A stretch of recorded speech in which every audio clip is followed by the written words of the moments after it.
Social मीडियावर जिल्ह्यात पेट्रोलचा पुरवठा विस्कळीत होणार असल्याचा संदेश वाऱ्यासारखा पसरला.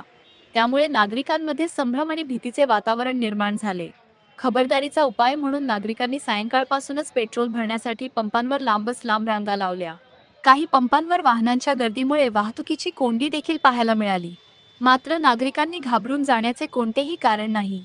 जिल्ह्यात पेट्रोलचा मुबलक साठा उपलब्ध आहे, अशी माहिती जिल्हा पुरवठा अधिकारी बारदेवाड यांनी दिली आहे. एकमत डिजिटल करिता राहुल गजेंद्र गडकर, नांदेड.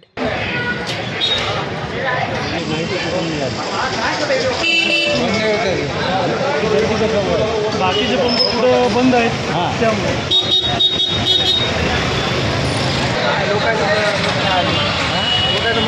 लोक पेट्रोल पंप चालू दुसरे पंप काय माहीत नाही, पण आपला चालू राहील कंटिन्यू.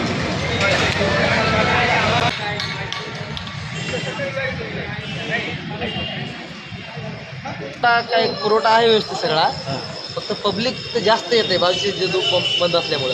आणि आम्हाला कसं गव्हर्नमेंट पंप असल्यामुळे आम्हाला सरकारी वाहनासाठी आम्हाला थोडं राखीव ठेवावं लागतं. कंपनी विभागाचा काही मेसेज आला नाही ना? नाही, काय मेसेज जी पब्लिक पॅनिक नाही, पण माल संपून गेला. आज सकाळपासून एवढा माल विकला आहे की सकाळी जे 24 तासात विकायचं पब्लिकला माहीत तुमच्यापर्यंत नाही. आमच्याकडे अधिकृत कुठलीच माहिती नाही, पण पब्लिक एवढी आली की आम्हाला त्रास होऊ लागला इतका. अक्षरशः रोड पण ब्लॉक झाला. काही पेट्रोल पंप बंद आहेत का? आहे 2-3 पंप बंद आहेत.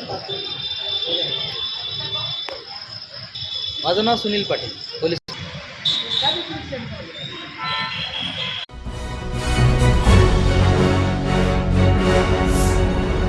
Thanks for watching Ekmat Digital.